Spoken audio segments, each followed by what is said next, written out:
Shalom desde Sião, aqui é Miguel Nikolevski do Café Torá e estas são as principais notícias de hoje, 29 de janeiro de 2020. Pela primeira vez na história do Estado de Israel, na última terça-feira, ao mesmo tempo em que em Washington estava sendo exposto o plano do século, em Jerusalém foi apresentada uma carta de acusação contra o primeiro-ministro do país. Benjamin Netanyahu decidiu retirar seu pedido de imunidade do Knesset, o parlamento, e em poucas horas o procurador-geral Avichai Mandelblit apresentou a acusação ao Tribunal Distrital em Jerusalém. Dentro de um mês, os advogados deverão investigar e apresentar uma linha de defesa. E a partir deste prazo serão ouvidas testemunhas de defesa e de acusação, somando um total de 333 pessoas. Netanyahu poderá até mesmo ser impedido de concorrer às eleições para primeiro-ministro. Tudo indica que, se nada mudar, este poderá ser o fim da carreira de um dos mais bem-sucedidos primeiros ministros do Estado de Israel, em se tratando de política externa. Netanyahu, que estava lutando junto ao parlamento para conseguir imunidade, percebeu que sua tentativa era em vão e agora deverá lutar para limpar o seu nome diante da justiça, mas principalmente diante dos cidadãos de Israel. Israel se prepara para anexar Judeia e Samaria. Os parlamentares em Israel estão preparando uma série de decisões que serão levadas ao Knesset no começo da próxima semana, concernentes ao acordo do século, que foi divulgado por Donald Trump. Uma primeira lei que visa ampliar a cobertura judiciária do Estado de Israel sobre os vilarejos e cidades de maioria judaica absoluta na Judeia e Samaria. A decisão será levada em votação ainda no começo da próxima semana.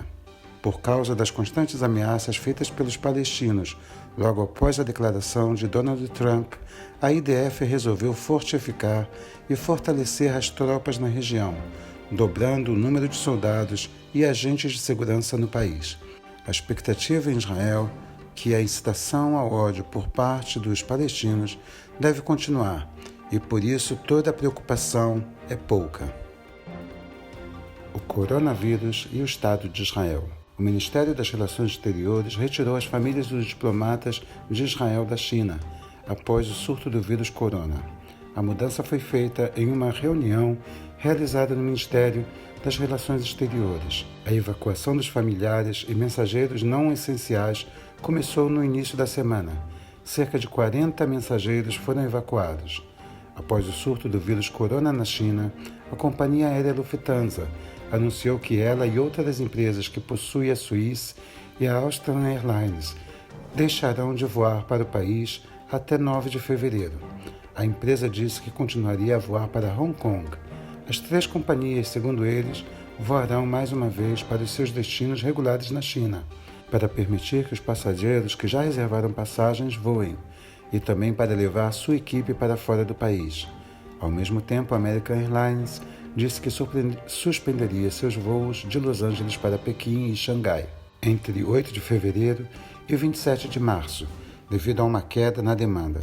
Esta semana, a British Airways anunciou que estava suspendendo todos os seus voos para Xangai e Pequim. É muito importante salientar que tanto a Lufthansa quanto a American possuem muitos voos para o Estado de Israel.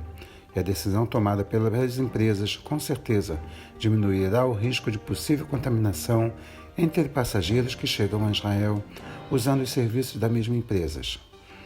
O Hospital Hillel Yaffe, em seu quarto, recebeu 2 pacientes com suspeita de contrair o vírus corona.